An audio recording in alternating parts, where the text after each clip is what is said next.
Bueno, son ya las 4:11 hora de Bogotá. No sé si les parece que demos ya inicio al conversatorio. De Bueno, acuerdo. listo. Bueno, pues muy buenas tardes en primer lugar a todas y a todos. La verdad les agradezco mucho por haber asistido a este conversatorio que no tengo duda alguna de que va a estar sumamente interesante. Mi nombre es Daniel Cubiedo y yo soy el editor de la revista Papel Político. Y bueno, antes de dar la palabra a Meredith Viera, que es profesora de la Universidad Autónoma Metropolitana de México y ha sido la editora invitada de este dossier especial sobre prácticas políticas feministas en América Latina, también va a ejercer como moderadora. Antes de ello, simplemente voy a hacer una explicación muy breve sobre la revista Papel Político, que es la revista de la Facultad de Ciencia Política y Relaciones Internacionales de la Pontificia Universidad Javeriana, sede de Bogotá, aquí en Colombia. Papel Político, bueno, es una revista que lleva publicándose desde el año 2002, ya desde hace algunos años se publica enteramente online en la modalidad de publicación continua. Y pues bueno, les animo también fervorosamente que además de, por supuesto, consultar los artículos de este dossier especial, de los cuales, bueno, tenemos aquí algunas autoras que han contribuido a ella y van a estar en este conversatorio, además, por supuesto, de conocer un poco más todos los 10 artículos que componen este dossier, pues también les animo a que puedan visualizar números anteriores.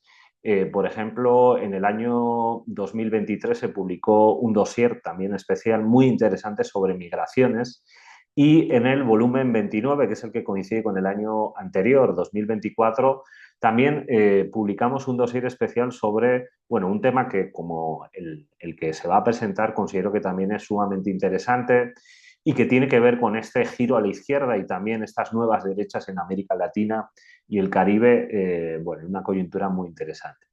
Así que, sin más dilaciones, Meredith, cuando quieras te doy la palabra y para comenzar con ese conversatorio. Muchas gracias.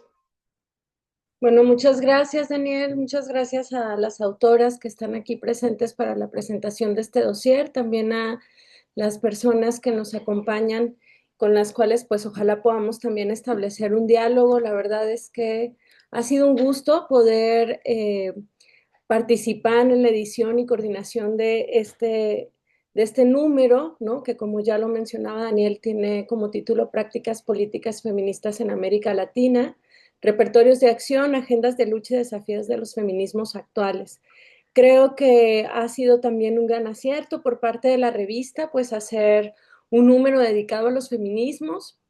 Definitivamente una de las pláticas y muchas de las charlas que tuvimos previamente a la decisión de hacer este número, pues estuvo vinculado con el reconocimiento de los feminismos como uno de los movimientos sociales más importantes actualmente, pues en América Latina, y por tanto consideramos como fundamental poder hacer un llamado, ¿no? A diferentes investigadoras y por supuesto también a reflexiones académicas que en contextos diversos, porque hay que decir que el número ha tenido también una respuesta muy linda, ¿no? De diferentes contextos, no solo de Colombia, sino también de Argentina, de Perú y de México, que pues nos presentan la diversidad que los feminismos actualmente representan y también las diferentes luchas y la agenda actual de este movimiento.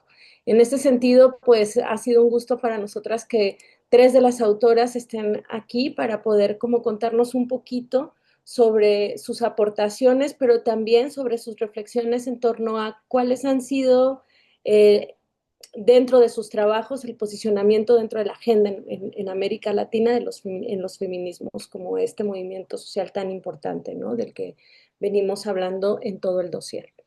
Me gustaría darles la palabra, ¿no? Haciéndoles una petición, pues, de que se presenten de manera general y que también nos puedan compartir de qué tratan sus aportaciones y justo cómo estas responden a esa agenda que venimos hablando para la lucha de las mujeres, las disidencias y en torno a vidas dignas, ¿no? Principalmente.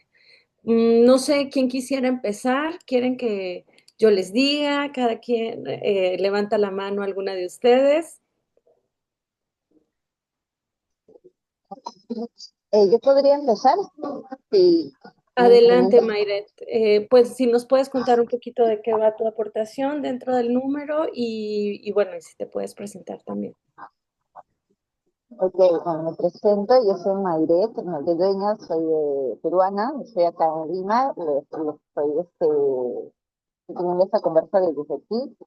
Bueno, primero, reconocer mucho el espacio que han aperturado de manera colectiva. Yo creo que en estos tiempos es bastante retador continuar apostando por elaboraciones de revistas, de dossier y de ese tipo de producción de conocimiento, ¿no? Y también es un compromiso bastante fuerte que se tiene desde la academia, ¿no? Tratar de generar saberes, experiencias, sistematizarlas desde aquí, desde el sur global. Sobre todo me llama mucho la atención que se centra especialmente este dossier en las prácticas políticas feministas, es decir, que más asociado quizás a una reflexión del día a día, de la cotidianidad, para romper un poco esta, digamos, ese purismo epistemológico que a veces se sostiene mucho desde la academia, ¿no? Donde hay mucha teorización y donde es clave también generar otros espacios de construcción de aprendizaje con la comunidad. Entonces, me gusta bastante y reconozco el esfuerzo colectivo que hay detrás, porque sí, ha sido un proceso largo para que se pueda materializar esta revista y ojalá que desde los otros espacios donde nos encontramos también apostemos por eso, ¿no? Más encuentros así, donde podamos tener una reflexión, intercambiar experiencias, también miradas, porque si bien es cierto, tenemos propias particularidades en los diferentes países, lo que está ocurriendo desde hace algunos años es resultado de un síntoma, ¿no? Es toda una estructura sistemática que se continúa perpetuando a nivel de la región y siempre, históricamente, los cuerpos más afectados suelen ser los nuestros, de las mujeres, de las disidencias sexuales. Entonces, es muy interesante que esta temática de la revista nos convoque, ¿no? Y sobre todo se centre en movimientos, ¿no? Los diferentes movimientos feministas, ¿no? Que se han caracterizado, por lo menos ha sido una lucha para desentendernos de este movimiento feminista blanco más hegemónico, más del norte global, para poder construir pensamientos feministas más plurales, más inclusivos. Eh, Mi contribución va más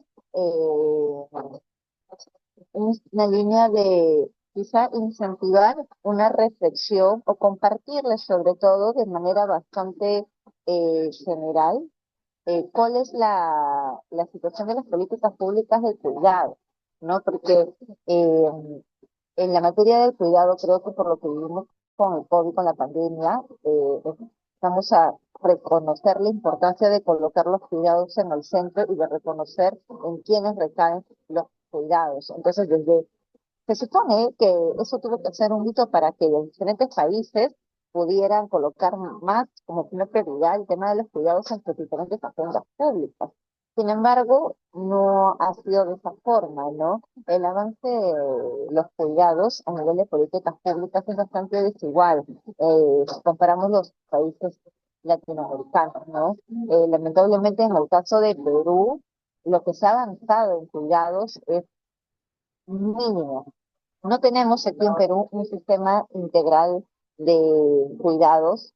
Tenemos acciones desarticuladas, aisladas, que se pueden desarrollar desde un Ministerio de Desarrollo e Inclusión Social o desde un Ministerio de la Mujer, pero que no responden a una construcción integral, ¿no?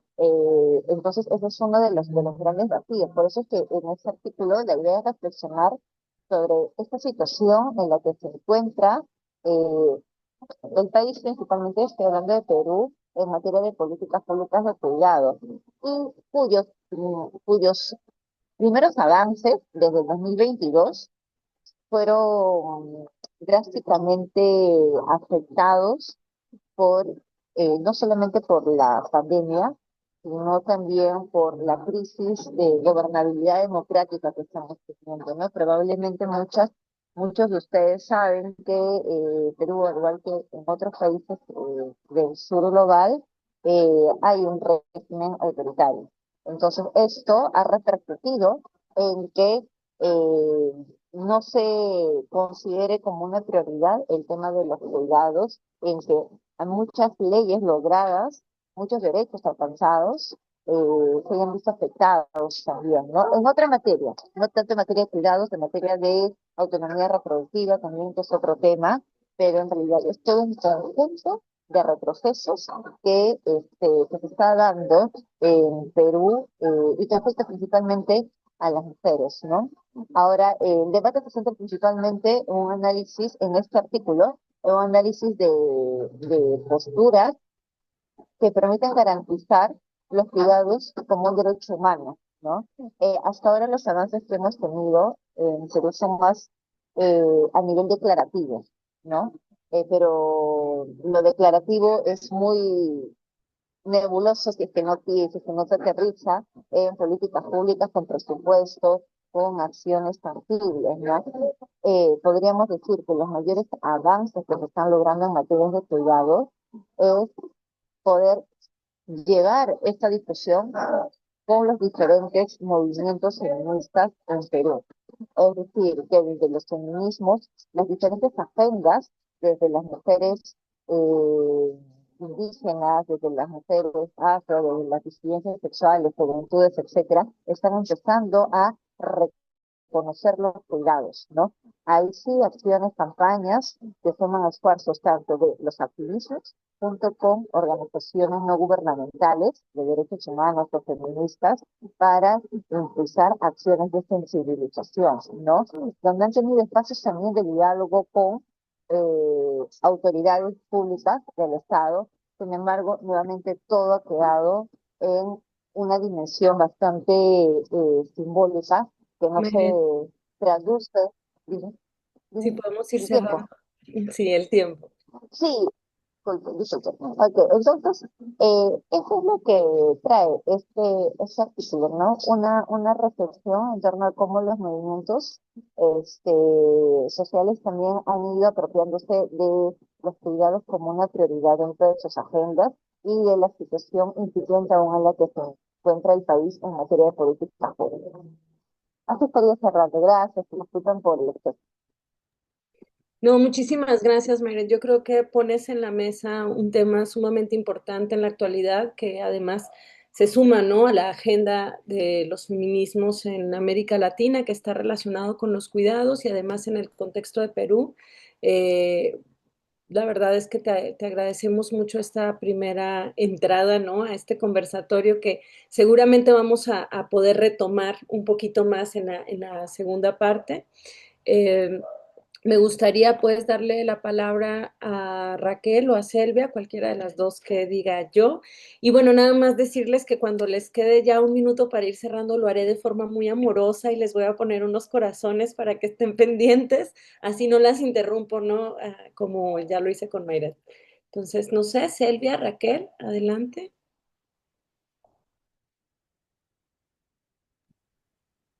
Ok, Mira. vi una manita de Selvia diciendo como adelante, entonces imagino que quiere que yo comience. Bueno, pues sí, justamente lo que comparte Mayret, en el caso de, pues primero un agradecimiento a Merarit y a la universidad también por este gran esfuerzo, que ha sido también un gran goce leerlas, y darnos cuenta de pues todo pues lo que estamos reflexionando, lo que estamos compartiendo, lo que estamos pensando. Entonces, muchísimas gracias por ese gran esfuerzo colectivo de poner a la mesa y en el centro estos temas, ¿no? Entonces, felicidades por ello. Y bueno, ¿quién soy? Pues mi nombre es Raquel Ortiz, soy docente eh, de la Universidad del Tecnológico de Monterrey en México. Soy administrativa también de la universidad. Trabajo temas de desarrollo social, economía solidaria, economía feminista y por tanto, pues estos temas son muy importantes para mí. Em, Ecofeminismo también, entonces, bueno, este... Mi contribución, que es prácticas de cuidado en el movimiento feminista universitario, un estudio de caso de las morras universitarias mexicanas, está enfocado o tiene como objetivo profundizar en estas prácticas de cuidado que tienen las morras universitarias feministas y que se brindan entre ellas mismas con el objetivo de generar espacios seguros entre ellas y que de esta forma brinden pues espacios más amables, ¿no? Para ellas y para el entorno. Lo hago a través de una metodología cualitativa en donde realicé entrevistas de 12 entrevistas, tanto en colectivos como a, pues, mujeres en universidades públicas y privadas, tratando de entender cuáles eran estas prácticas de cuidado que promovían entre ellas y tratando de entender también qué era lo que entendían como cuidado desde una perspectiva de la economía feminista, ¿no? Y todo esto entendiendo justamente pues cuál era pues las violencias, no nada más las violencias estructurales, sino las violencias institucionales y las violencias sistémicas a las cuales se enfrentan, ¿no? Y pues justamente desde esta perspectiva de la economía feminista, y como ya también Mayrat lo menciona, cuáles son los cuidados que se les asignan, ¿no? Por esta posición o este rol que tienen como mujeres y este rol que asumen como cuidadoras y en este mismo movimiento, pues sí, esta posición que asumen en estos movimientos como cuidadoras y entonces, pues una denuncia también ante esos roles que ellas mismas van, asumiendo durante estas trayectorias.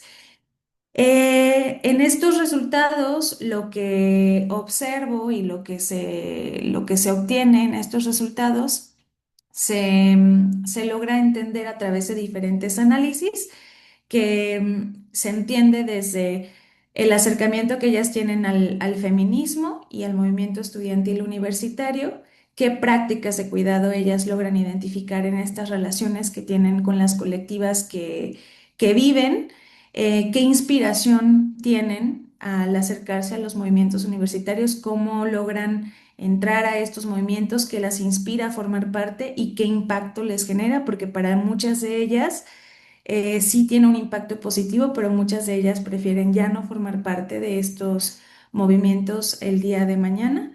Y pues esto nos lleva también a complejizar el tema de los cuidados, porque como ya se los compartí, sí hemos encontrado diversas actividades que logramos identificar en donde se logran cuidar entre ellas y encuentran técnicas de cuidado y de autocuidado. Muchas de estas ocasiones hemos logrado identificar que también las desgastan de manera no nada más física, sino de manera emocional.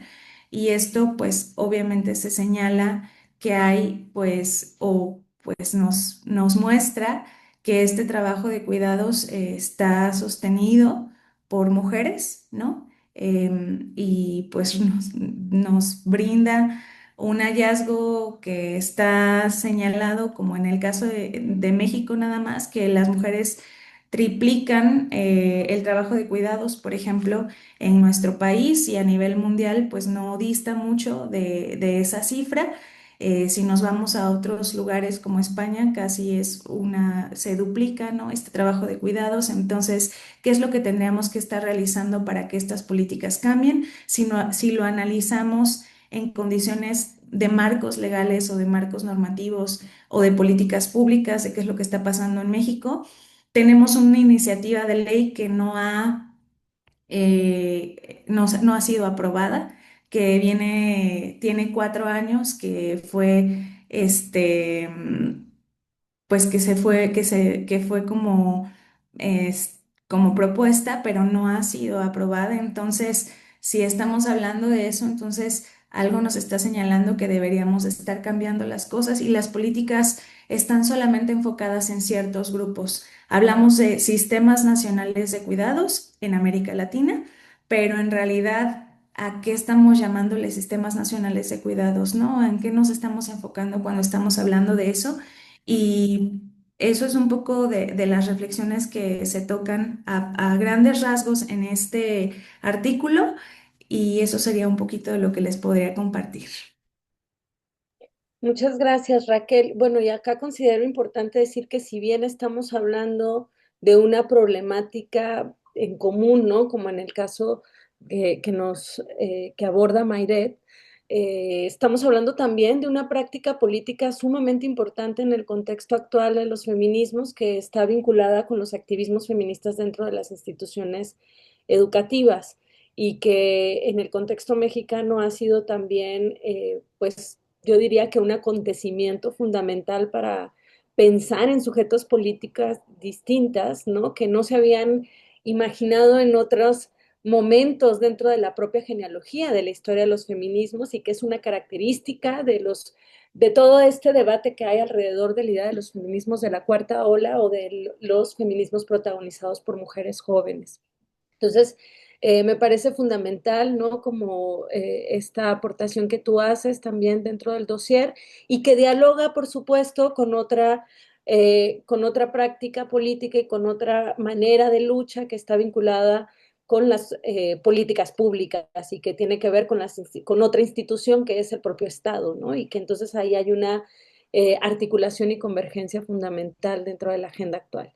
Eh, También vamos a escuchar un poquito a Selvia. Me pareció muy acertada la decisión de este diálogo, ¿no? Entre Mayret y Raquel, pero nos vamos con Selvia, que además ella nos presenta algo más relacionado con prácticas artísticas, que también es fundamental dentro de los movimientos feministas y que pues ya nos contarás tú, Selvia, un poquito sobre esta aportación y cómo es que se posiciona también esta práctica dentro de la lucha actual, ¿no? De los feminismos y del sujeto político de las mujeres y las disidencias, ¿no? En todo caso. Ay, hermoso gatito que también participa en el conversatorio, por favor. Sí, Adelante. llego súper a tiempo. Hola, buenas tardes. Gracias, Merarit. Gracias a Raquel y a Mayret, pues, compañeras autoras, a todas y a todos quienes nos acompañan y también muchas gracias al equipo editorial de la revista Papel Político. Me da mucho gusto estar por acá y, bueno, compartirles un poco de mi aportación en este dossier.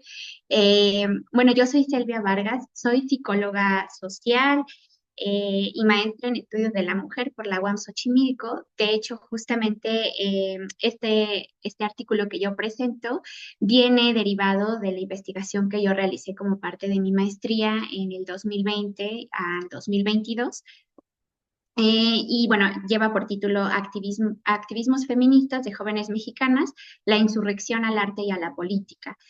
Me parece importante justo mencionar que fue una investigación que realicé entre el 2020 y el 2022, porque como ya sabrán, ese fue un periodo importante a nivel global con la pandemia y el confinamiento al que nos llevó esa situación, que además de permear, por supuesto, en la realización de la investigación, también permeó en el movimiento feminista y a cómo se venía dando aquí en México. En el 2020 tuvimos una marcha, el 8M histórica, entonces venía en una efervescencia muy grande y entonces luego viene el confinamiento y bueno, cambia un poco también las prácticas políticas, por supuesto, ¿no? Y nos lleva como a un momento también de poder encontrar en los espacios sociodigitales una potencia importante para continuar con las prácticas que se habían estado llevando a cabo.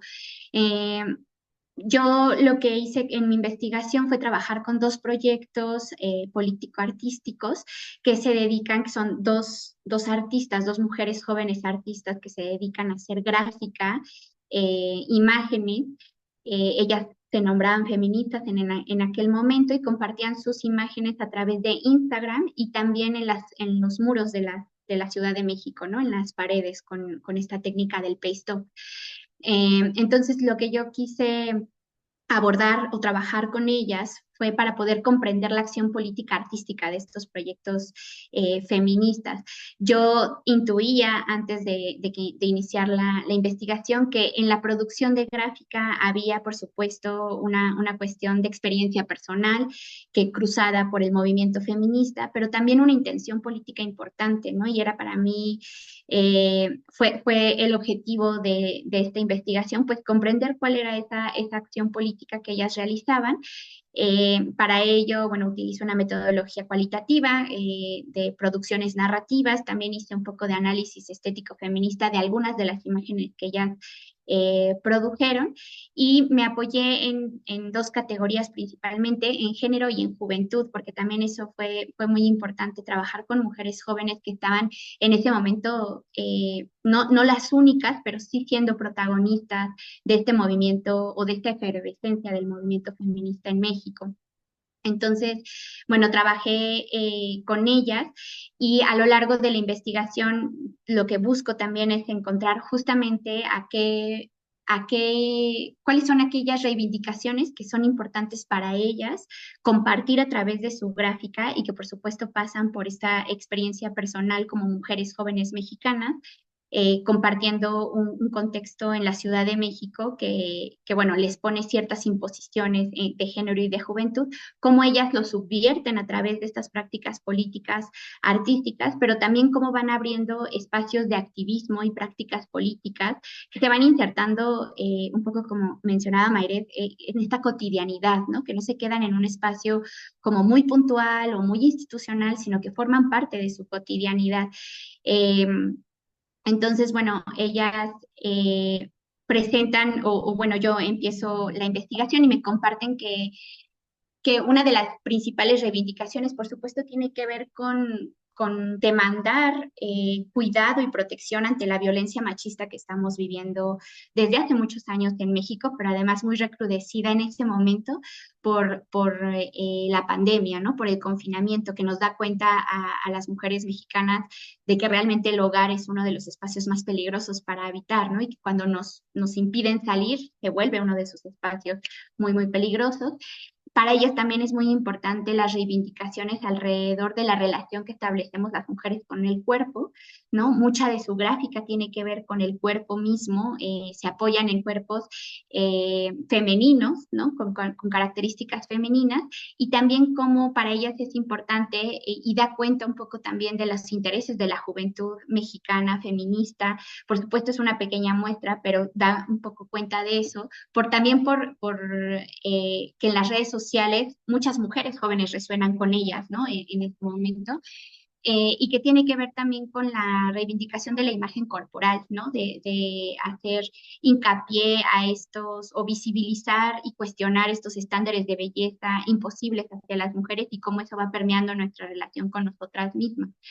En esta investigación lo que yo concluyo así a grandes rasgos tiene que ver con estas reivindicaciones que ellas hacen y que tienen de nuevo que ver con una experiencia personal, o sea, para ellas estas prácticas artísticas, políticas, tienen que ver con subvertir esas imposiciones que ellas viven en el día a día, encontrar estos espacios de resistencia, compartirlos con otras mujeres y con ello también generar una práctica activista que tiene que ver con las prácticas artísticas, ¿no? O sea, es decir, cómo ellas toman el arte para, no solamente como un medio, sino también para subvertir la institución del arte. Ambas tienen una posición muy clara respecto a la institución del arte como este espacio que a veces es muy elitista, muy clasista, muy blanco. Ellas se posicionan en contra de ello y también tienen una posición muy clara en contra de la política pensada desde este lugar institucional en la que las mujeres jóvenes generalmente no tienen tanta cabida, ¿no? Y entonces ellas deciden hacer política desde lo que ellas conocen, desde lo que saben, desde lo que les gusta, que tiene que ver con hacer gráfica, ¿no? Y por eso digo que hacen política, porque abren espacios, abren talleres para dialogar con otras mujeres, salen a marchar, pero no solamente son las marchas, ¿no? Son este día a día de también irse apropiando del espacio público, de la calle, Y finalmente, con ello doy cuenta de que ambas son sujetas de cultura y de la política, ¿no? Por eso le llamo estas insurrecciones al arte y a la política, pensando en esos espacios institucionales y cómo ellas van creando estos espacios otros, estas... eh, sí, que dialogan con esas instituciones, pero que no se atañen a ellas, ¿no? No es como que estén esperando ser incluidas, sino que es como yo voy a hacer la política y el arte desde donde yo conozco y desde mis propios referentes, ¿no? Y entonces un poco pensando en estas aportaciones de esta investigación, justo ahora que trabajo en la investigación para poder presentarla como un artículo y ya que pasó un poco de tiempo de cuando la realicé, me doy cuenta que tiene que ver también con que esto es como una huella política de lo que pasó en la pandemia. Actualmente ya no estamos en confinamiento, pero sí nos da cuenta de qué pasó en ese momento, de cómo las jóvenes se tuvieron que, yo también para movilizarme en cómo hacer esta investigación en esa situación, pero sobre todo ellas, ¿no? Cómo estas prácticas políticas que tenían de salir y pegar gráfica en las calles tuvieron que cambiar y entonces adueñarse del Instagram de una manera distinta, ¿no? De cómo se vuelve ese espacio ahora tal vez el principal. Entonces creo que también leer esto, ver las imágenes que ellas crearon en ese momento, son como estas huellas que no es un pasado tan lejano, pero que ya se empieza a notar distante en el sentido de que ya no estamos en el confinamiento, ¿no? Entonces nos va dando un poco de luz en lo que era importante para la juventud feminista en ese momento y creo que se integra en la agenda de esa manera, ¿no? De poder seguir reconociendo la diversidad de activismos que hay y cómo en el caso de estas dos jóvenes, de estos dos proyectos artísticos, pues es el arte y la gráfica, el arte visual, lo que para ellas tuvo sentido en ese momento, que lo sigue siendo ahora con otros proyectos, pero que da cuenta, ¿no? De también lo que era importante para el feminismo mexicano en ese momento y que sigue también estando presente, aunque también de otras maneras. Muchas gracias, Elvia. Yo creo que pones en la mesa como varios puntos importantes y que nos van a permitir aquí hacer este puente, ¿no? De diálogo también con Raquel y con Mayret. Una de ellas es justo como pensar en los contextos, en cómo la genealogía de la historia de la lucha de los feminismos ha ido cambiando, transformándose, pero también acontece, ¿no? De manera cotidiana, ¿no? De una forma en la que obedece también a necesidades urgentes, por decirlo de alguna manera, eh, y que son necesidades que atraviesan pues las vidas de las mujeres, de las disidencias principalmente, pero que tienen efectos para todas y todos y todes, ¿no? Eh, en ese sentido, pues me parece importante pensar cómo dentro de esta genealogía ha habido algunas constantes luchas que están vinculadas con la violencia machista, la violencia patriarcal, como la podríamos llamar, y por otras luchas que están también relacionadas con la defensa del derecho al cuerpo, ¿no? A nuestro cuerpo, a nuestra sexualidad, a elegir sobre nuestros cuerpos y que está vinculada, pues obviamente, con todo lo que ha sucedido con la marea verde, con la lucha para la despenalización del aborto, ¿no? Podríamos decir que esos son como dos grandes ejes que han atravesado la lucha feminista históricamente en México, en Colombia, en Perú, y podríamos hablar incluso que en América Latina, en Argentina, ¿no? También, obviamente con manifestaciones diferenciadas, pero que sigue siendo como una necesidad y una urgencia de procesos de organización entre mujeres y disidencias. En ese sentido, creo que sería bueno recordar que una característica de los feminismos, pues, ha sido, pues, una constante lucha por transformar la realidad, pero sobre todo yo diría que hay dos elementos importantes en lo que ustedes nos presentan. Uno es revelar cómo existe una condición de género que ha jerarquizado la posibilidad de derechos entre hombres, mujeres y disidencias dentro de esa misma normatividad de género. Y la otra es el compromiso político y ético dentro de los procesos de investigación, ¿no? Esto me parece como sumamente importante, como ponerlo también en la mesa, porque las tres nos están presentando no solo reflexiones, sino investigaciones que hay detrás en el contexto actual y que nos permiten ver de alguna manera la realidad del movimiento feminista actual y de los movimientos feministas, pensándolos en esta pluralidad y con los diferentes objetivos políticos que están atravesados por dos ejes fundamentales dentro de la agenda. En este sentido, pues a mí me gustaría preguntarles, para ustedes, ¿cuáles consideran en este momento, ya llevándolo un poco como a esta realidad? Bueno, y también quisiera decir, Silvia, que pusiste en la mesa algo importante, que dentro de las prácticas políticas feministas, el uso de las redes sociales y dentro de todos los movimientos sociales, ¿no? Pero las redes y los espacios digitales se convirtieron a partir no solo de la pandemia, sino ya desde hacía un tiempito atrás, con un cambio generacional importante en la forma de militancia, ¿no? En una característica fundamental de visibilizar. Y en ese sentido, pensando como en todos estos elementos múltiples, plurales y diversos dentro del movimiento feminista, pues a mí me gustaría preguntarles a ustedes qué opinan en torno a los logros que hemos tenido dentro de los feminismos, pero también a las urgencias y esas ausencias que siguen estando presentes dentro de nuestra agenda en América Latina y por supuesto también desde sus contextos de acción, ¿no? Que es donde más nos ubicamos tanto en la militancia como en la producción académica. Y bueno, para ahora, si quieren, podemos hacer así un juego de roles para que no sea siempre como seguir el mismo camino. No sé si ahora quieras empezar, Raquel, con esta pregunta. Bueno, híjole, pues yo dentro de lo que converso en las conclusiones de este artículo, y que veo que todavía me voy a ir por lo que creo que todavía tendríamos que estar trabajando y que me parece que es importante y aprovechar el espacio para compartirlo acá. Em, por un lado, ¿no? Lo que coloco en estas conclusiones es que en el caso del Estado, pues creo que todavía es importante garantizar un México sin violencia hacia las mujeres, generando políticas y acciones que atiendan la violencia de género en el país e implementando un sistema de justicia capaz de atender todos los casos de violencia, de llevar a cabo reparación del daño para familiares de las víctimas y de generar medidas y acciones que permitan un cambio de cultura y que fortalezcan un sistema de cuidados nacional que pueda desplegarse de forma correcta para comenzar con la aprobación del decreto por el que se expide la Ley General del Sistema Nacional de Cuidados, ¿no? Que es el que ya platiqué al respecto. Con respecto a las responsabilidades de los centros educativos, la tarea va más allá de la generación de protocolos. Se deben integrar medidas que busquen la prevención, la atención, la sanción del acoso y de la igualdad de género en los planes de estudio e investigación. Y se deben reparar los daños que han sufrido las estudiantes en dichos espacios. Estas acciones, sin embargo, deben ser consideradas desde una perspectiva de género y deben cuestionar las violencias institucionales que se viven y que se ejercen dentro de estos espacios.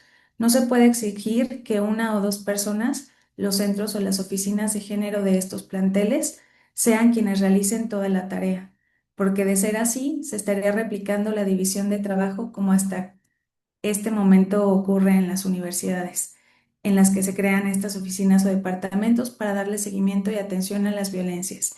Mientras no se entienda que la responsabilidad le corresponde a todas y a todos y a todes, las consecuencias de las violencias se seguirán no solo perpetuando, sino exponenciando.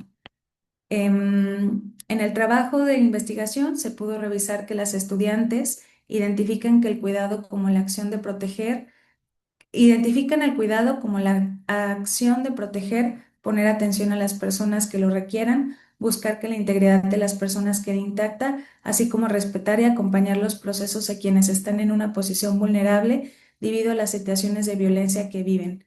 Este es quizás el tema que complejiza dicha situación, porque al buscar por todos los medios el bienestar de las terceras personas, en la mayor parte de las ocasiones se pierde de vista el propio bienestar. Y este es el reflejo de la misma distribución del trabajo que se ha comentado a lo largo del artículo. Son las mujeres las que cuidan, son las mujeres las que realizan el trabajo de estar para las demás personas, son ellas las que llevan a cabo las actividades que son invisibilizadas, son las mujeres las que sostienen la vida. Voy a pararle aquí para que las demás, puedan seguir platicando, pero creo que en esto es en donde yo podría ahondar, ¿no? Em, Me parece que el tema de cuidados es algo que tendríamos que seguir dialogando, discutiendo, conversando y reflexionando para que las demás personas podamos estar generando un cuestionamiento sobre la distribución de tiempos, de uso de tiempo, y que eso nos lleve a empezar a generar cambios en este uso de tiempo y en esta división del trabajo, para que haya un cambio en las políticas públicas, para un cambio en la normativa, y que a lo mejor esto nos haga no normalizar estos temas culturales, que muchas veces lo ponemos como culturales, pero que atienden, ¿no?, a un sistema totalmente patriarcal.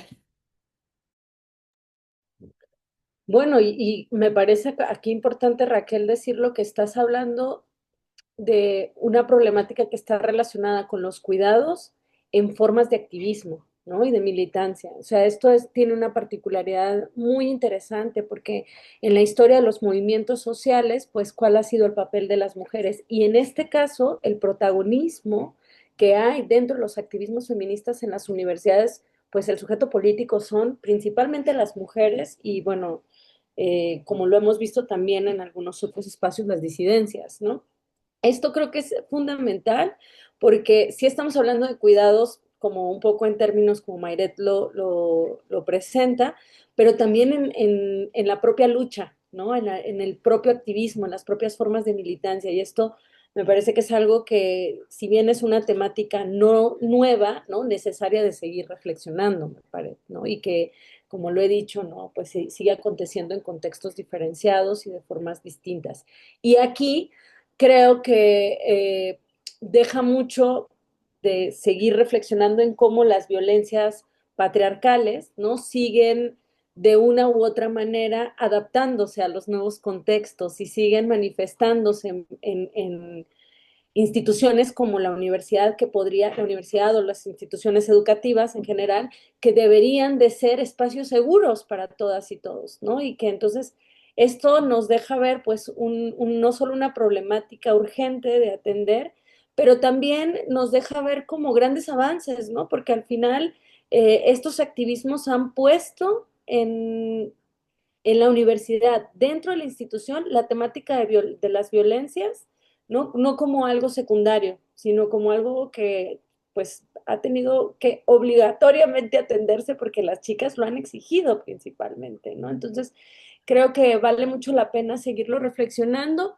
y un poco para seguir haciendo este juego, pues, y para escuchar también lo que Selvia nos podría compartir, porque me parece interesante, Selvia, que aunque tú nos hablas de un contexto entre el 2020 y el 2022, hay una genealogía de lucha que está vinculada con las violencias patriarcales, que está vinculada con el cuerpo, que también atraviesa a mujeres jóvenes, algo muy articulado con el diálogo con Raquel, ¿no? Porque las protagonistas también son mujeres jóvenes y que pues también nos habla de un despertar político y de una conciencia política feminista muy interesante en América Latina que ha posicionado al movimiento en un lugar primordial, ¿no? De reflexión, pero también de práctica, o sea, justo de lo que trata este dossier.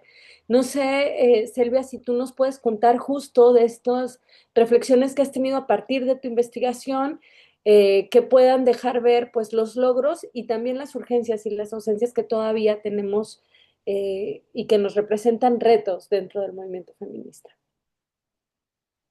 Sí, claro. Pues creo que justo lo que mencionas, ¿no? Para mí uno de los, es por supuesto una reflexión personal, uno de los grandes logros tiene que ver con cómo el feminismo, ¿no? Estos activismos, estas diferentes prácticas han posibilitado abrir espacios para las mujeres jóvenes, para las mujeres en general, por supuesto, pero creo que para las mujeres jóvenes las ha tomado en un momento vital en el que justo siendo estudiantes, ¿no? O están abriendo espacios, en cualquier espacio que están habitando, están abriendo espacios con reflexiones feministas, ¿no? Y hemos visto de un tiempo para acá, de repente que se ven videos, ¿no? De chavitas de secundaria corriendo a su profesor acosador de la escuela, ¿no? O sea, vemos que hay un despertar como dices, Meredith, en la juventud mexicana, por supuesto latinoamericana también, pero lo que yo veo acá creo que ese es un gran logro del movimiento, ¿no? Que haya podido apropiarse de estos espacios de las juventudes que tienen que ver, por ejemplo, con las redes sociales, ¿no? El hecho de que, como tú dices, había ya habido como esta toma de las redes como una herramienta, y creo que a partir de la pandemia lo que sucede es que se tiene que ser el espacio de encuentro, ¿no? Y entonces creo que la creatividad propia de las jóvenes, más las herramientas que proveen las redes sociales, pues van abriendo justamente esos espacios. Y para mí es muy evidente en lo que a mí me atañe, en lo que yo estudio, que tiene que ver más con la cultura y el arte de las mujeres, también me parece que hay cada vez espacios más ganados, ¿no? O sea, creo que vemos mujeres artistas apropiándose de espacios, mujeres deportistas en la política, ¿no? En la cultura más hegemónica.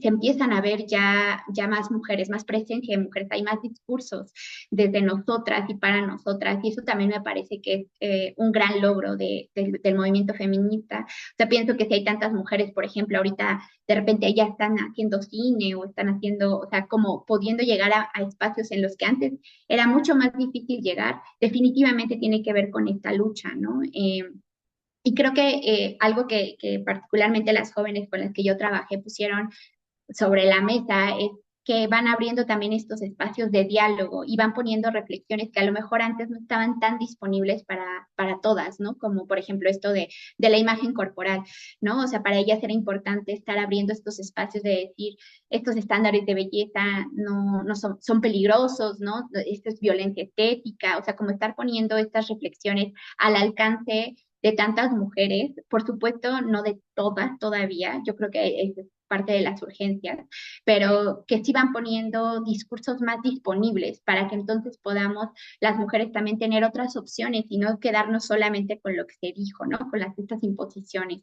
Y creo que justo una de las urgencias tiene que ver con que estos discursos no se queden ahí, con que se vuelvan también prácticas, ¿no? Con que esto que vemos en la cultura, que cada vez hay más, de nuevo, discursos de mujeres, que hay más arte, cultura, en donde estamos participando, en el deporte, en la política, que esos discursos no se queden solamente en ese nivel, ¿no? Y que se puedan traducir en cambios eh, concretos en la vida de las mujeres, y eso que tiene que ver con, en México particularmente, que estamos viviendo un contexto desde hace muchos años de violencia muy cruda, ¿no? Y que lo hemos también visto gracias a otras compañeras investigadoras. Para las mujeres también representa algo muy específico, una violencia muy particular.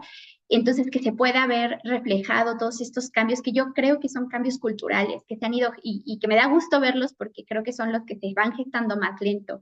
Ya los podemos ver, pero sí creo que es importante que se puedan traducir en la vida de las mujeres, de las niñas, de las adolescentes, ¿no? Que puedan ser de la diversidad sexogenérica, que se puedan ver traducidas en sus vidas. Por supuesto, en leyes, en políticas públicas, pero también en su día a día, ¿no? Porque creo que eso es ahí donde sigue haciendo falta que estas prácticas se sigan insertando en la cotidianidad de las personas, porque finalmente creo que esa es la transformación que el movimiento feminista está buscando. Muchas gracias, Silvia. Bueno, me parece que igual, ¿no? Sigues tejiendo, ¿no?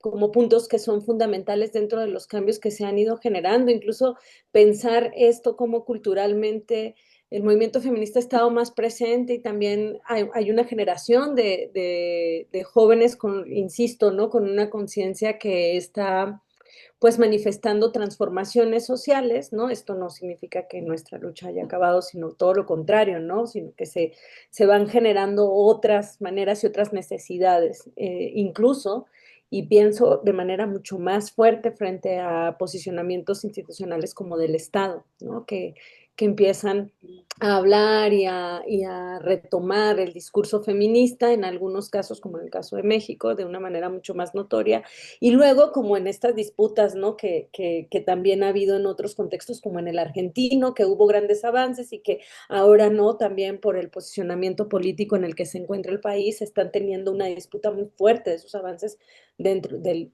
los feminismos y de la marea verde, por ejemplo, que hubo. Y así podríamos hacer un recuento y bueno, pensando así, nos vamos a transportar a este contexto peruano un poco del que Mayret nos habla en su aportación. Mayret, andas por ahí. Pues para preguntarte también cuáles son como esos logros y también las urgencias que, ¿no? Desde tu propio contexto, pero también desde tu reflexión académica, activista, me imagino, nos puedes compartir. Adelante. Sí, gracias. En realidad, yo creo que lo más valioso ha sido cómo se han ido reconfigurando la autoorganización en los diferentes espacios, sobre todo por lo que han comentado también las compañeras anteriormente, que la pandemia aún ha dejado muchas secuelas, ¿no? Sobre todo en el tema de la autoorganización, qué tan político se entiende el espacio público. Creo que pues eso ha sido uno de las de las mayores consecuencias, ¿no? Porque creo que se perdió, lo que yo percibí fue que se fue perdiendo este valor político que recae sobre el espacio público. ¿Por qué? Porque hubieron muchas restricciones de movilidad. En los espacios académicos, por ejemplo, que son los espacios que convocan mayor organización política y activismo y de participación, también se fueron reduciendo, porque todas las clases presenciales debido a la pandemia pasaron a la virtualidad. Después de varios años, en Perú inició la pandemia oficialmente el 16 de marzo del 2020 y oficialmente también se fueron aperturando más las medidas en el 2023, ya con digamos, con mayor libertad. Y desde el 2023 recién, ya casi 2 años después, es que podemos ver cómo se ha ido avivando esta organización política, ¿no? Esa militancia universitaria. Y eso también se ha extendido, se ha ampliado a otros espacios de autoorganización que han ido revalorando la importancia de los cuidados como una cuestión política, ¿no? Sobre todo para reconocer los cuidados como un derecho humano. Es bastante valioso es bastante valioso en ese sentido la experiencia y probablemente también es algo que nos convoca a todas, la experiencia de las ollas comunes, ¿no? Cómo a través de las ollas comunes de esta respuesta autoorganizativa frente a la precariedad se fue, por un lado, activando el nivel de participación política comunitaria de las mujeres, se fue acercando también un poco más estos movimientos, digamos, mucho más privilegiados, ¿no? Porque también es importante reconocer todos estos privilegios dentro de los propios feminismos. Y muchos de estos feminismos sí ejercían práctica política, pero muy alejada de la realidad, muy alejada de esos territorios, de este día a día. Y con esta respuesta organizativa de las ollas comunes, se fue juntando toda esta resistencia colectiva. Entonces, yo creo que esto es uno de los mayores logros que se han dado cuando se habla de discutir el tema de cuidado desde los movimientos. Y es lo más alentador, porque si nos vamos al escenario de políticas públicas, lo que les puedo decir es que desde el 2022 hasta la fecha hubo 4 iniciativas legislativas para promover, crear un sistema integral de cuidados. Todas fueron archivadas, no se llegaron a discutir en el Pleno, lamentablemente. Eh, Han tenido, debido a los cambios en el régimen que hemos tenido acá en Perú, han ido cambiando los rótulos, los nombres de los programas, el equipo de los programas. Eso ha debilitado que lo poquito que había en materia de cuidado se pueda desarrollar, ¿no? Entonces, eh, yo lo que puedo resumir es que hay un gran capital militante, activista, que va a continuar posicionando el tema de políticas, el tema de los cuidados sobre todo, y politizarlo aún más, y que es, digamos, que el flanco común que le va a hacer frente a toda esta resistencia estatal, ¿no? Eh, ese es el escenario que puedo yo describir hasta ahora, ¿no? Lo que ocurre en Perú. Y estamos, para quienes no tienen la información de repente actualizada, nosotros estamos ahora atravesando por un proceso de campaña electoral. El próximo año estamos ya cambiando de presidente a presidenta oficialmente, ¿no? Porque lo hemos hecho a lo largo de estos años, pero no, digamos, en términos oficiales. Han sido presidentes de facto, etc. Eso, compañero. Muchas gracias, Mayret. Bueno, a mí me gustaría un poco como retomando esto que Mayret pone en la mesa, ¿no? La importancia de repensar los procesos de organización dentro de los feminismos actuales, pero también justamente ver cómo estas pluralidades de estos procesos de organización están vinculados con diferentes posicionamientos. ¿Quién enuncia y desde dónde se está enunciando el feminismo? Creo que eso es importante seguirlo reflexionando. Cómo han sido también de alguna manera los diálogos y los acuerdos y las estrategias a lo que esto nos lleva con las instituciones que están en diferentes contextos, ¿no? Representando el poder de alguna manera y cómo ese poder pues atraviesa las propias prácticas políticas feministas. Yo creo que también es importante decir que en este dossier para nosotras, o sea, y para nosotros, fue como fundamental pensar y hablar de prácticas políticas pensadas como una potencia de acción, ¿no? Y como una posibilidad de trastocar justo no solo las normatividades, sino las instituciones que atraviesan la realidad de las mujeres, las disidencias y pues de las personas, ¿no? De manera general, en términos justo de poder y de las relaciones de poder que existen alrededor de esas instituciones, pero también entre esas formas de fisurar, lograr subvertir, lograr resignificar y transformar, ¿no? Desde la lucha feminista. Yo pienso que sería muy importante, pues, abrir un poco el diálogo, ¿no? Para quienes nos acompañan acá en el Zoom. Nos gustaría, pues, escuchar si alguien tiene algún comentario, si tiene alguna pregunta relacionada con el propio dossier, con las participaciones de las compañeras. Si es así, hablen ahora. Pueden levantar la manita o simplemente abrir su cámara y su micrófono y con gusto les podemos escuchar.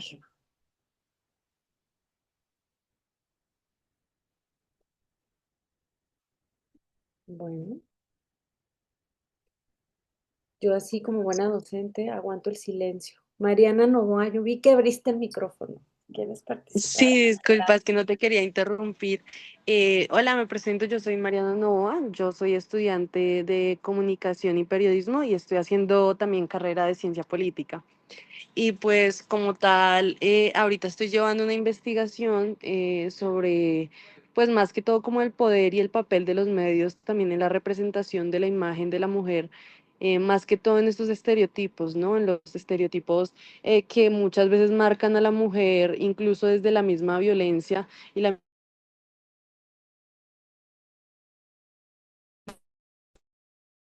Ay, se nos fue un poco. A ver. Ya, se me fue un poquito el audio. Desde pues esa misma violencia que se les imparte.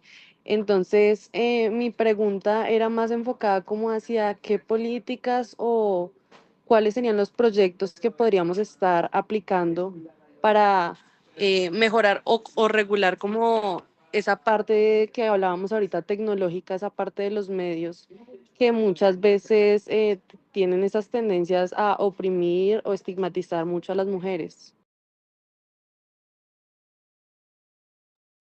Bien, gracias, Mariana. Es una súper gran pregunta que además no sabemos si vamos a poder responderte por las diferencias contextuales, ¿no? Pero me parece que ahí hay un elemento, sí, de reflexión importante desde la representación de la imagen y el poder, que está vinculado, por supuesto, con las violencias. Por ahí Selvia hablaba un poquito sobre el tema. No sé si hacemos como una ronda, si hay alguien más, juntamos las preguntas y luego hacemos una ronda de respuestas. Si hay alguien más, no, igual le pediríamos que abra el micrófono y participe.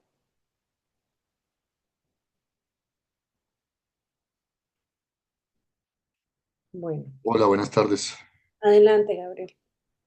¿Cómo están? Me gustaría saber, bueno, si ustedes han pensado digamos, continuar este dossier, qué perspectivas de investigación tienen abiertas, sobre todo para América Latina y comparativamente, eh, por ejemplo, pues si consideran casos de estudio, pues comparados con México que sean, digamos, o muy similares o muy distintos.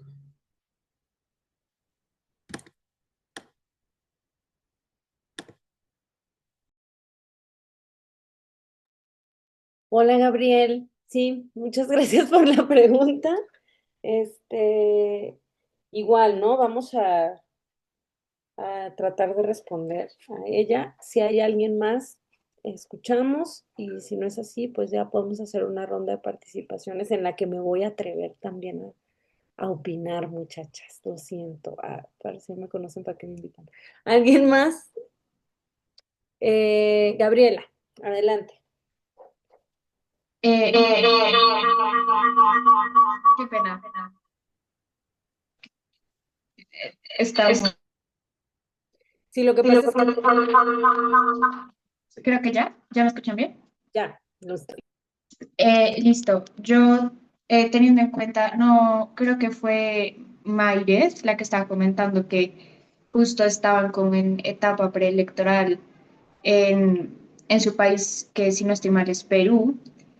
Eh, Quería saber, pues no solo también teniendo en cuenta el contexto peruano, sino también el mexicano, cómo han visto cómo instrumentalizada la lucha feminista en cuanto a discurso en estas etapas preelectorales y cómo, digamos, también por experiencias previas, cómo esa instrumentalización del discurso, si la ha habido, que pues desde Colombia y teniendo en cuenta como el panorama electoral colombiano, como hemos visto que ha existido, se ha traducido, ¿no? En políticas públicas ya entrando como en el gobierno de turno que gana las elecciones, como si esa instrumentalización del discurso en la etapa preelectoral y si en efecto como ese discurso entra en vigor o no en cuanto a prácticas políticas concisas y digamos que sólidas. Ok. Bueno, chicas, qué gran reto abrir el diálogo para, ¿no? Poder como dar, pienso yo, opiniones, reflexiones en torno a estas inquietudes que surgen, pero que, bueno, se suman, ¿no? Definitivamente como a los debates, a los discursos y también a las necesidades en torno a las reflexiones de los movimientos feministas actualmente. Entonces, pues haremos lo que podamos, chicas, y a quienes nos hicieron la pregunta, pero pues me gustaría escucharlas a ustedes primero. Yo haré algún cierrecito sobre esto. No sé, Mayret, Raquel o Silvia, si quieran decir algo al respecto, sí, ustedes brinquen. Mayret, empezamos contigo ahora.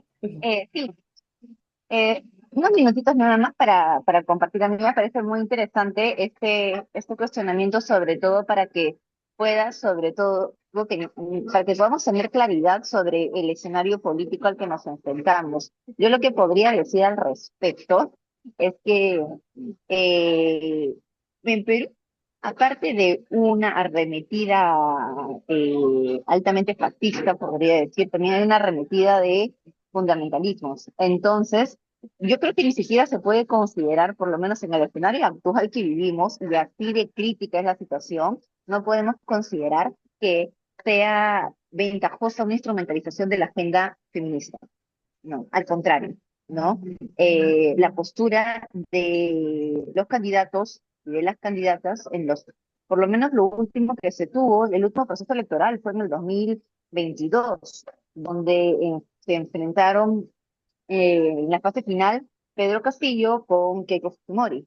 Entonces, ninguno de los dos era que utilizaran de alguna forma la agenda feminista para captar más votantes, ¿no? El apoyo desde agrupaciones feministas o sobre todo desde sectores más progresistas fue por una cuestión de clase, no por una cuestión feminista. Al contrario, hubo un proceso de, digamos, de priorización interna desde los movimientos donde se tuvo que, eh, quizá en ese contexto, negociar hasta qué punto apostaban más por una lucha de clase que por una lucha feminista. Y eso estamos hablando de un contexto de mínima democracia. Ahora el escenario es totalmente diferente, ¿no? Y quienes por lo menos hasta ahora están liderando las encuestas son candidatos que expresan un alto nivel de conservadurismo, ¿no? Y eso es muy alarmante. Eh, lo positivo también es que todas las personas que aparecen primeras en las encuestas para esta temporada del año nunca terminan ganando. Entonces hay como que cierta esperanza. Pero sí, está bastante crítica la situación y no hay un escenario donde se pueda instrumentalizar, por lo menos ahora en la actualidad en este país, la agenda feminista, porque no aparece en el debate. Gracias, Mayret. Selvia, Raquel. Bueno, sí, creo que está retador las preguntas.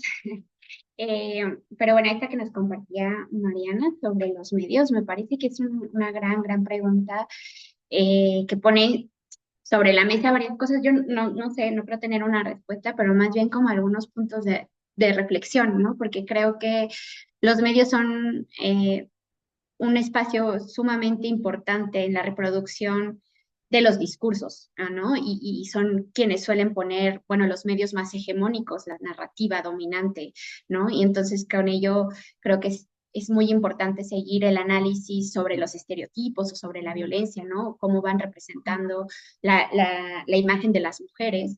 Eh, y no sé, yo pensaría justo que no sé si hay una forma de regularlos, o sea, creo que sí tendría que haber regulaciones, por supuesto, que pasen desde lo institucional, pero que creo que lo realmente retador y complejo tiene que ver de nuevo con estos cambios culturales, ¿no? Que finalmente sí son los medios los que van poniendo una agenda y que van poniendo una narrativa, pero que también va respondiendo y se va nutriendo de lo que culturalmente es aceptado, ¿no? Entonces, yo sí creo que ha habido también cambios al respecto en los últimos años, ¿no? Que por lo menos ya hay un tanto de, pues no de sanción, pero sí por lo menos en cierto castigo social a ciertos discursos que son ampliamente misóginos o machistas, pero, o sexistas, pero eso no ha dejado o no ha quitado la violencia estética que se vive, ¿no? O la violencia simbólica que viven las mujeres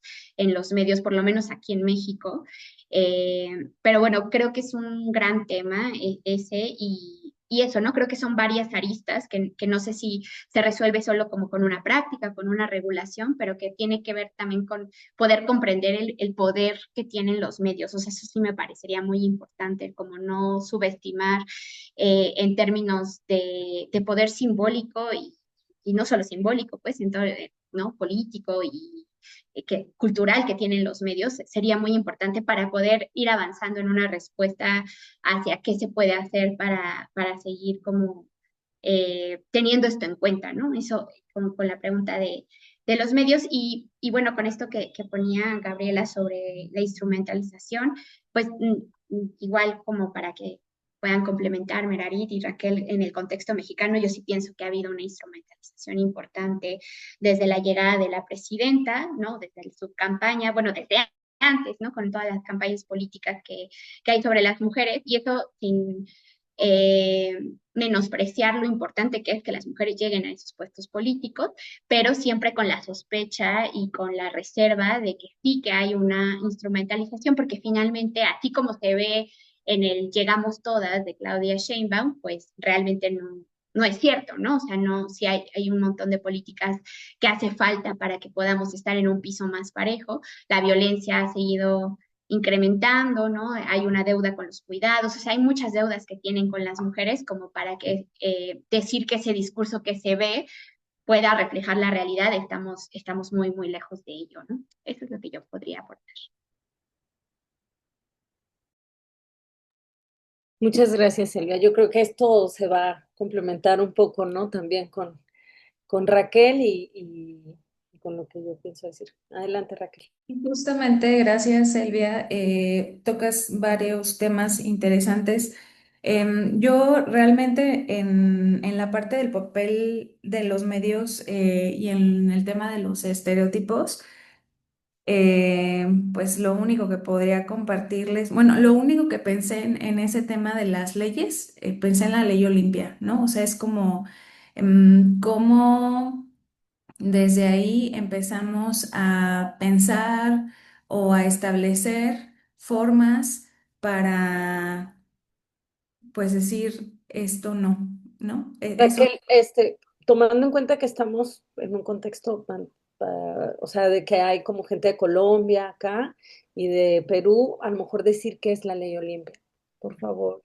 Ok, sí, y a eso, gracias, Merari. Muy bien. Bueno, la ley Olimpia surgió aquí en México gracias a Olimpia Coral Melo con el objetivo de, pues, prevenir la violencia digital y la violencia sexual digital a partir de una situación de violencia digital que vivió ella y buscó,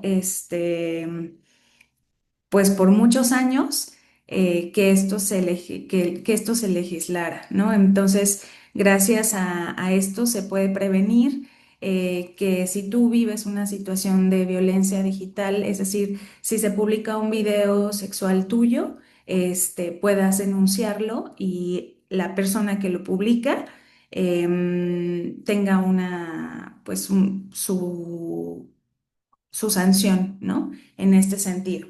Entonces, eso es la ley Olimpia. Eso es lo que yo podría hablar en temas de medios, ¿no? Entonces, es como, desde ahí es lo que podría dejarles, investiguen un poco más al respecto, porque me quisiera mover a esto, porque yo no soy experta en ese sentido, entonces me quisiera mover hacia la otra parte que me gustaría ahondar un poco más, ¿no? Que es el tema de la instrumentalización, como lo comentaba Selvia. Sí, sí considero que hay una instrumentalización del tema, sí hay una instrumentalización del feminismo en México, sí lo ha habido. Y sí hay un vacío en ese sentido y una inconsistencia, ¿no? Porque podemos observar cómo hay un gobierno para las mujeres, un gobierno de las mujeres, un gobierno de los cuidados. Si ustedes se meten a revisar la página, las páginas oficiales que hablan de un gobierno de México con el Sistema Nacional de Cuidados, dice tal cual, México debe ser un país cuidador de niñas, niños y adolescentes en especial. Así lo dicen, o sea, ustedes pueden entrar a esas páginas, pero no tenemos una ley nacional de cuidados, ¿no? Entonces, desde ahí, para mí es entonces, ¿de qué estamos hablando cuando hablamos de cuidar de un país que cuida, de un estado que protege, de un estado que genera estas políticas, pero no tiene una ley o no tiene una normativa, un marco regulador que está hablando de cuidados, ¿no? Entonces, si en realidad se estuviera tomando o estuviera considerando esto, se lo estuviera tomando tan en serio, estaría llevando a cabo las pautas correspondientes para hacerlo de verdad. Entonces, para mí hablar de instrumentalizar totalmente, tiene muchos ejemplos en ese sentido, como los mencionó Selvia, no quiero como repetirlos, ¿no? Pero sin duda... em, no podríamos como llevarlo mucho más allá. Creo que tenemos poco tiempo en ese sentido. Las políticas son insuficientes, la normativa es insuficiente y en un país en donde son asesinadas 11 mujeres al día, eh, podríamos irnos como a decir que obviamente está siendo instrumentalizado este tema, ¿no? Y por eso hablarlo y ponerlo en la mesa y que Merarit se haya tomado el tiempo de decir, quiero que personas estemos hablando sobre esto y en donde estemos diciendo qué es lo que está pasando, no nada más en México, pero en América Latina respecto al tema del feminismo, porque hoy sigue siendo una, una cuestión de la que tenemos que seguir hablando, totalmente. Muchas gracias, Raquel. Bueno, sí, considero que mm, agradezco mucho las preguntas porque son preguntas que nos siguen detonando, ¿no? Reflexiones, pero reflexiones que la verdad es que cuando hablamos del movimiento feminista y cuando hablamos de los feminismos en América Latina, estamos hablando de problemáticas que son reales, que son cotidianas, que atraviesan cuerpos y que atraviesan vidas. Y entonces, partiendo de esto, creo que quienes además nos dedicamos a generar y a producir conocimiento, en procesos académicos, en investigación, pues también estamos haciendo un trabajo de alguna manera activista que no solo se queda en producir historia, en hablar, en visibilizar una historia, en hablar de genealogía, sino también que responde a un compromiso político y ético de visibilizar una problemática para pensar también en propuestas de acción y de transformación dentro del ámbito científico, social, ¿no? Generalmente, pero también dentro de nuestra propia cotidianidad como investigadoras. Entonces, en este sentido, pues este dossier es muy importante porque responde como en estos dos niveles, ¿no? A un nivel cotidiano de una problemática social fundamental, al reconocimiento de un movimiento político importante, ¿no? Que ha generado cambios, transformaciones a lo largo de la historia en sus, casi podríamos decir, cuatro grandes olas, ¿no? Que esto también ha sido debatible, ¿no? O periodos históricos importantes. Y bueno, yo quisiera decir para Mariana que nos preguntaba sobre la representación de la imagen y el poder y de cómo se pueden o no ver algunas violencias que se producen, ¿no? También a través de algunos medios. Creo que acá es importante entender algunas cosas. En diferentes contextos, la producción de la representación va a estar vinculada justamente con la propia normatividad de género. Es decir, las representaciones, por ahí hay algunos textos que son como fundamentales cuando hablamos de representación de la imagen. Yo recomiendo leer a Teresa de Lauretis, que habla de la representación de la imagen, por ejemplo, en el cine, ¿no? Pero habrá, que además ella también habla de del género como representación, nos deja ver, por ejemplo, que las representaciones van a estar siempre vinculadas con las dinámicas de poder que se generan en determinados contextos. Es decir, qué es lo que funciona en este momento, y lo voy a decir así, ¿no? De lo que puede significar ser mujer o ser una persona de la disidencia en el contexto, por ejemplo, de Colombia, ¿no? Y que sea políticamente correcto hablarlo de esa forma. Y esto entonces se asocia mucho con la instrumentalización del discurso feminista, porque nos encontramos en un momento en el que, irónicamente, los medios han empezado a hablar todo el tiempo de las mujeres como bajo esta idea del empoderamiento, por ejemplo, ¿no?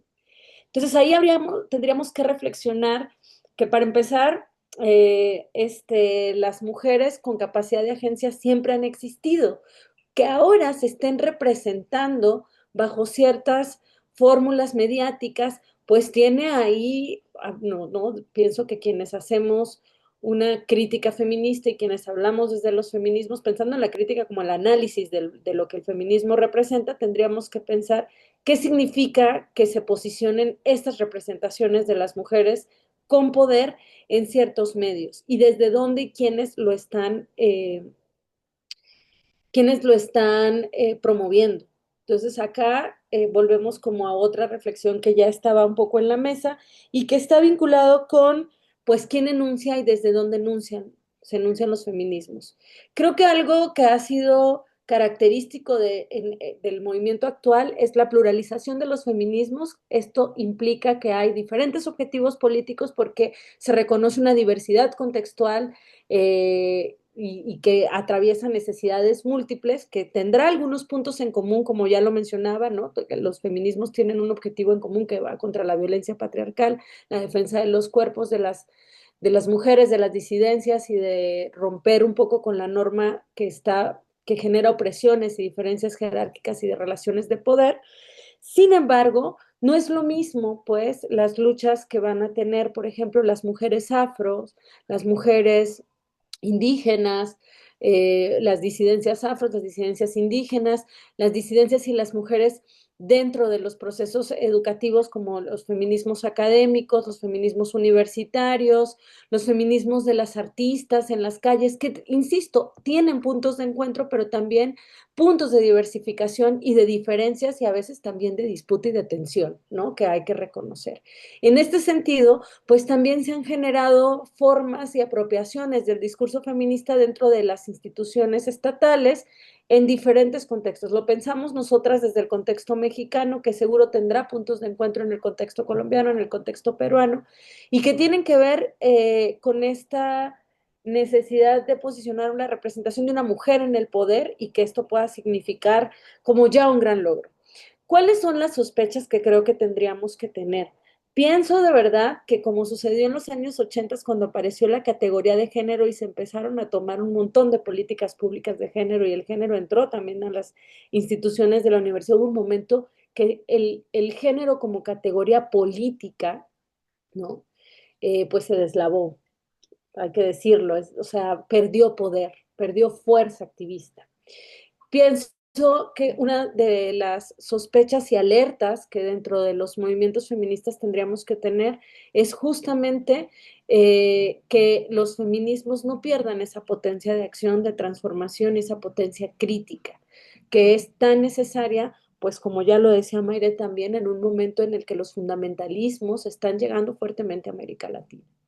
Y en ese sentido, pues es importante no solo seguir hablando de los feminismos, sino seguir pensando en de los puentes y estrategias para generar redes, colectividad y para seguir escuchándonos entre nosotras pues pensando en cuáles pueden ser los siguientes movimientos que necesitamos hacer para seguir validando y seguir transformando esta realidad más que llegar a un discurso, ¿no? Como, pues sí, simulado, ¿no? O pasivo, por decirlo así. Creo que una de las características del movimiento feminista es la acción, no la acción y la transformación. Entonces, bueno, con esto me gustaría cerrar un poco el diálogo, a menos que hubiera algún comentario extra, algo con lo que quieran cerrar, y si no es así, pues me gustaría darle lugar al equipo editorial para hacer el cierre un poco el conversatorio. También quisiera decir que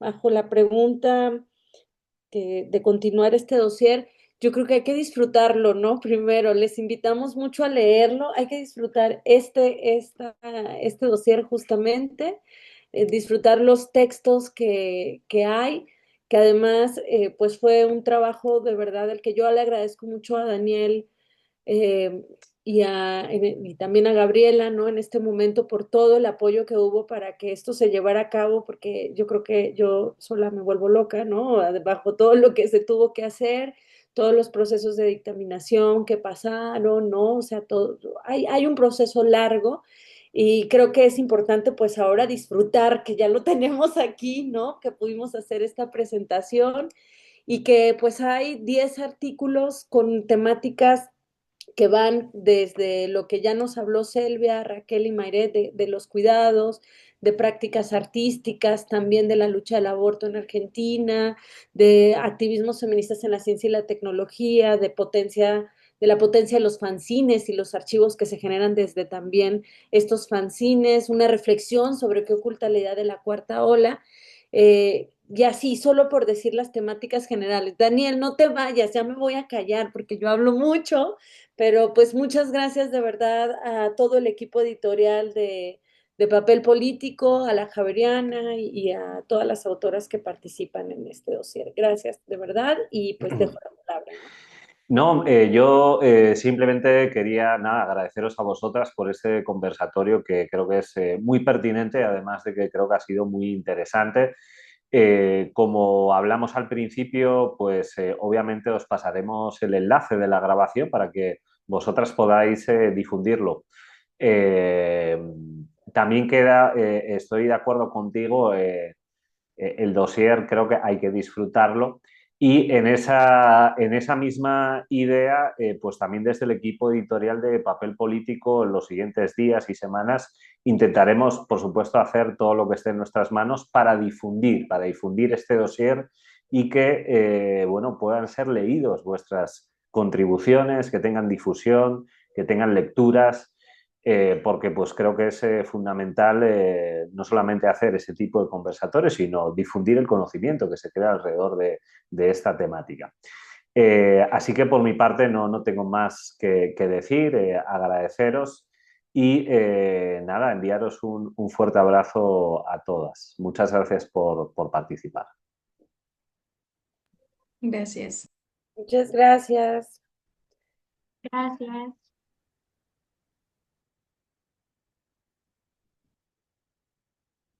Cerramos la grabación.